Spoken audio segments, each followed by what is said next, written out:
ಪ್ರತಿನಿಧಿಯಾಗಿ ಇವತ್ತು ವಿಧಾನಸಭೆಯನ್ನ ಪ್ರವೇಶ ಮಾಡತಕ್ಕಂಥ ಕೆಲಸವನ್ನು ಮಾಡಿದ್ರು. ಈ ಸಂದರ್ಭದಲ್ಲಿ ವೆಂಕಟರಮಣಪ್ಪನವರ ಹೋರಾಟ, ಅವರ ಪ್ರಯತ್ನ ಅದನ್ನು ಮರೀಲಿಕ್ಕೆ ಸಾಧ್ಯ ಇಲ್ಲ ಅಂತಕ್ಕಂಥ ಮಾತುಗಳನ್ನು ಕೂಡ ಹೇಳಲಿಕ್ಕೆ ಬಯಸ್ತಾ ಇದ್ದೇನೆ.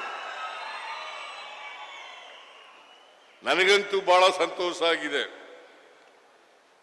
ಯಾಕಂತಂದ್ರೆ ಹಳ್ಳಿಯ ಜನರಿಗೆ ಬಹುಶಃ ಈ ದೇಶದಲ್ಲಿ ಬೃಹತ್ ಯೋಜನೆಗಳಲ್ಲಿ ಇದೂ ಒಂದು ಯೋಜನೆ ಅಂತಕ್ಕಂಥ ಮಾತುಗಳನ್ನ ಹೇಳಲಿಕ್ಕೆ ಬಯಸ್ತಾ ಇದ್ದೇನೆ. ಬಿಜೆಪಿ ಸರ್ಕಾರ ಬಹುಶಃ ಕಾರಜೋಳ ಹೊರಟೋದ್ರು, ಅವ್ರು ಇದ್ದಿದ್ರೆ ಹೇಳ್ತಿದ್ದೆ ನಾನು.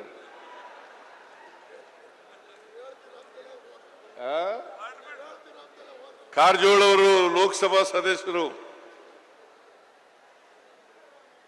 ನಾನು ಕೇಳ್ತೀನಿ, ಬಿಜೆಪಿಯವರು ಯಾವತ್ತಾದರೂ ಕೂಡ ಕರ್ನಾಟಕದಲ್ಲಿ ಇಂತಹ ಒಂದು ಯೋಜನೆಯನ್ನ ಮಾಡಿದ್ದಾರಾ?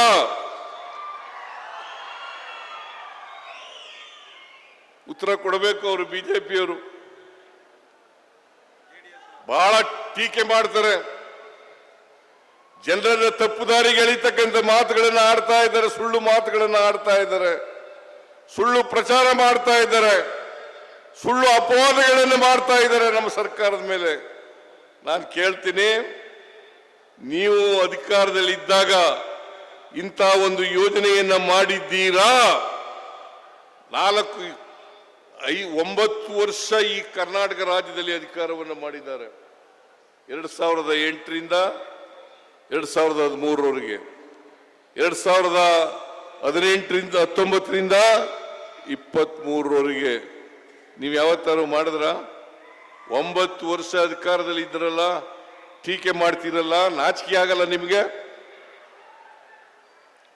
ಬಿಜೆಪಿಯವರಿಗೆ ನಾಚಿಕೆ ಆಗಲ್ಲ? ಜೆಡಿಎಸ್ನವರಿಗೆ ನಾಚಿಕೆ ಆಗಲ್ಲ? ಇವ್ರಿಗೇನಾದ್ರು ಮಾನ ಮರ್ಯಾದೆ ಏನಾದ್ರು ಇದೆಯಾ? ಸುಮ್ಮನೆ ಟೀಕೆ ಮಾಡೋದು. ಸಿದ್ದರಾಮಯ್ಯನವರು 5 ಗ್ಯಾರಂಟಿ ಯೋಜನೆಗಳನ್ನು ಕೊಟ್ಬಿಟ್ರು. 5 ಗ್ಯಾರಂಟಿ ಯೋಜನೆಗಳನ್ನ ಜಾರಿ ಮಾಡಕ್ ಸಾಧ್ಯ ಇಲ್ಲ.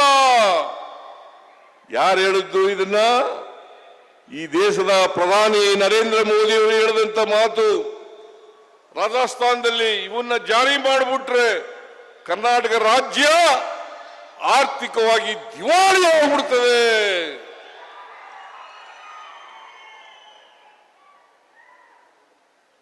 ಅಶೋಕ ಹೇಳ್ತಾನೆ, ವಿಜಯೇಂದ್ರ ಹೇಳ್ತಾರೆ, ಯಡಿಯೂರಪ್ಪ ಹೇಳ್ತಾರೆ.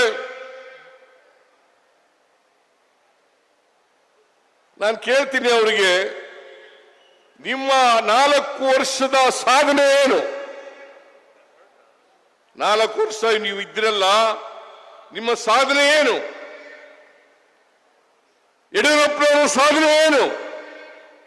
ಬಸವರಾಜ ಬೊಮ್ಮಾಯಿಯವರ ಸಾಧನೆ ಏನು? ಇವತ್ತು ಪಾವಗಡ ತಾಲೂಕಿನಲ್ಲಿ ವಿದ್ಯುತ್ ಉತ್ಪಾದನೆಯನ್ನು ಮಾಡ್ತಾ ಇದ್ದೀವಿ. ಸೋಲಾರ್ ಪವರ್ ಅನ್ನ ಇಡೀ ಏಷ್ಯಾದಲ್ಲೇ ನಂಬರ್ 1 ಅಲ್ವೇನ್ರಿ? ಸರಿಯಾಗಿ ಹೇಳಯ್ಯ.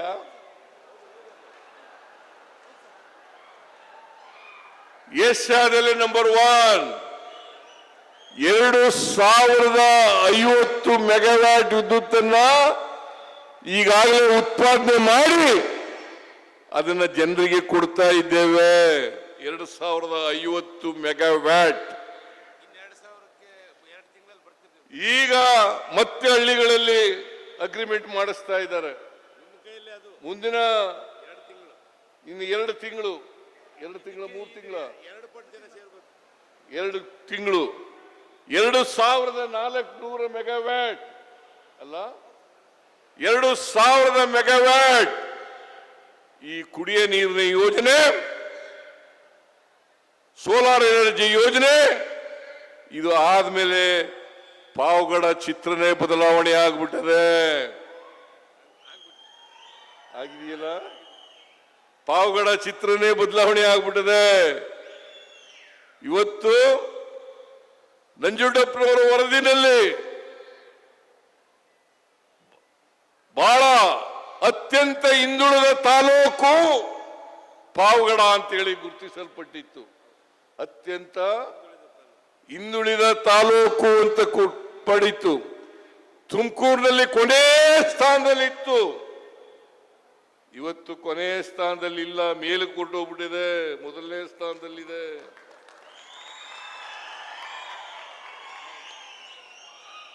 ಮೊದಲನೇ ಸ್ಥಾನದಲ್ಲಿದೆ. ಇದಕ್ಕೆ ಯಾರು ಕಾರಣ? ಕಾಂಗ್ರೆಸ್ ಸರ್ಕಾರ ಕಾರಣ. ನಮ್ಮ ಸರ್ಕಾರ ಕಾರಣ ಅಲ್ವಾ? ನೀವು ಒಪ್ತೀರಾ ಇಲ್ಲ? ಒಪ್ತೀರಾ ಇಲ್ಲ?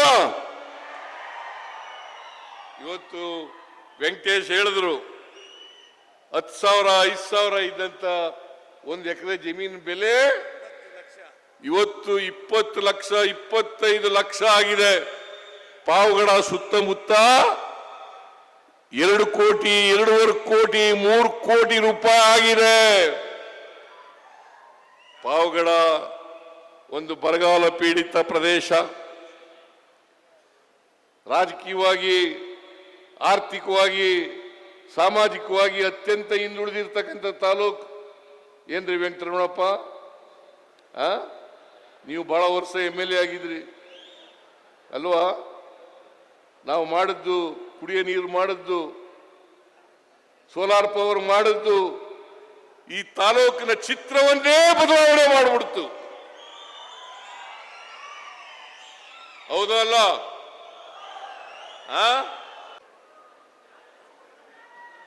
ಈ ಸಮಾರಂಭದಲ್ಲಿ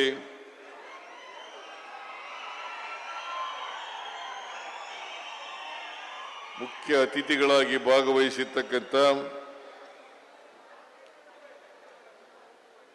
ತುಮಕೂರು ಜಿಲ್ಲಾ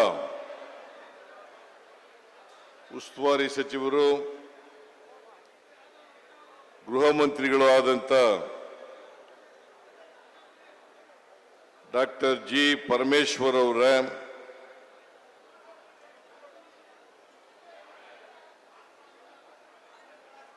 ಈ ಸಮಾರಂಭದ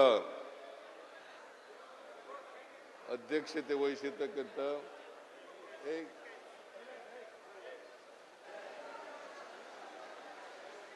ಪಾವಗಡ ವಿಧಾನಸಭಾ ಕ್ಷೇತ್ರದ ಶಾಸಕರು ಆದಂಥ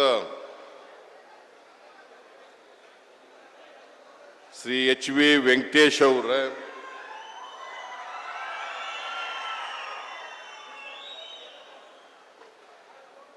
ಗ್ರಾಮೀಣ ಅಭಿವೃದ್ಧಿ ಸಚಿವರಾದಂಥ ಶ್ರೀ ಪ್ರಿಯಾಂಕಾ ಖರ್ಗೆ ಅವರ,